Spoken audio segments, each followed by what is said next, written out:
5 लोग कौन है? ये 5 लोग वो नहीं है जो आपके साथ में है। ये 5 लोग कौन है? जिनकी आप बुक्स पढ़ रहे हो। क्योंकि जो आपको अचीव करना है वो दूर दूर तक उससे मैच नहीं होता है जो आपके 5 दोस्त हैं। क्योंकि दोस्तों में ज्यादातर क्या होता है, बहुत ही कम ऐसे लोग होते हैं एक्चुअल में दुनिया में। This is a harsh reality of life. क्योंकि अगर आप एक क्वेश्चन पूछ रहे हो, इसका मतलब क्या है कि आप कुछ ढंग का करना चाहते हो अपनी लाइफ में, कुछ एक्स्ट्रा ऑर्डिनरी अचीव करना चाहते हो, तभी ये क्वेश्चन पूछ रहे हो, नहीं तो ये क्वेश्चन पूछते ही नहीं। तो ऐसे क्वेश्चंस पूछने वाले ही लोग बहुत कम है दुनिया में। ज्यादातर लोगों का माइंडसेट क्या होता है कि भाई कहीं से थोड़ी सी सिक्योरिटी मिल जाए, थोड़ा सा कहीं से कुछ ऐसा मिल जाए कि बस हमारा लाइफ सेट हो जाए। तो आई होप कि आपका ऐसा नहीं है माइंडसेट, राइट?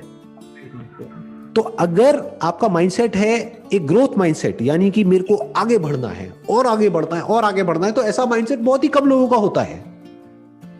मेरे जितने भी दोस्त थे उसमें से मुझे नहीं याद एक भी ऐसा दोस्त जिसका मेरे जैसा माइंडसेट था।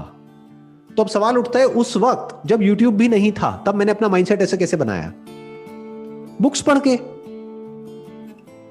पता नहीं कितनी बुक्स पढ़ी मैंने और समझने की कोशिश करी कि वो लोग जो एक अच्छे लेवल पर हैं लाइफ में, उनका माइंडसेट कैसा होता है, उनकी थॉट प्रोसेस क्या होती है।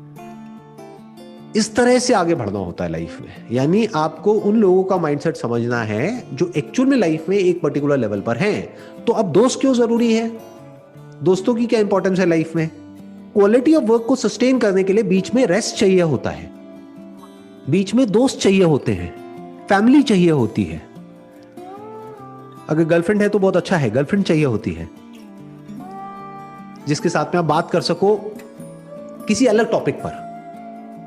फॉर एग्जाम्पल, मैं भी आपके साथ में इस तरीके से बात कर रहा हूं। आपको क्या लगता है, घर में भी मैं जब अपनी वाइफ के साथ में होता हूं ऐसे बात करता हूं? आप समझ रहे हो? तो घर में मैं क्या करता हूं, मैं बोलता नहीं हूं, सुनता हूं। यहां पे बोल देता हूं थोड़ा बहुत, तो बैलेंस हो गया ना। इस तरह से लाइफ को बैलेंस करना होता है कि बोलना भी जरूरी है और सुनना भी जरूरी है, सीखना भी जरूरी है और सीखने के बीच में रेस्ट देना भी जरूरी है, काम भी जरूरी है, पार्टी भी जरूरी है। पार्टी मतलब क्या? सेलिब्रेशन। लाइफ में अपने गोल्स की तरफ भागना भी जरूरी है, तो रुकना भी तो जरूरी है ना, ठहरना भी तो जरूरी है। जो सिर्फ भागता ही रहेगा वो तो थक जाएगा, थक करके गिर जाएगा। तो भागना भी जरूरी है, रुकना भी जरूरी है, रेस्ट भी जरूरी है, जागना भी जरूरी है, सोना भी जरूरी है। लोग कैसे सोचते हैं, आइदर और। अब मुझे ये करना है तो क्या मैं ये छोड़ दूं? अरे भाई साहब, छोड़ने की जरूरत नहीं है। बैलेंस करो हर चीज को, देखो हर एक की इंपॉर्टेंस क्या क्या है अपनी लाइफ में। जो जैसा है उससे उतना ही एक्सपेक्ट करो, ना उससे ज्यादा ना उससे कम। अब अपने दोस्तों से आप ये एक्सपेक्ट करोगे कि वो इलोन मस्क के लेवल की बातें करने लग जाएं, वो तो पॉसिबल ही नहीं है ना। दोस्त किस लिए है? टाइम पास के लिए, रिलैक्सेशन के लिए, या फिर पार्टी के लिए। या अगर कोई एक्चुअल में आपका अच्छा दोस्त है तो वो दोस्त किस लिए है? ताकि जब आपको जरूरत हो तो वो आपके साथ में खड़ा है, और जब उसको जरूरत हो तो आप उसके साथ में खड़े हो, एक सपोर्ट के लिए, एक अनकंडीशनल सपोर्ट के लिए। बट ऐसी दोस्ती बहुत कम होती है दुनिया में।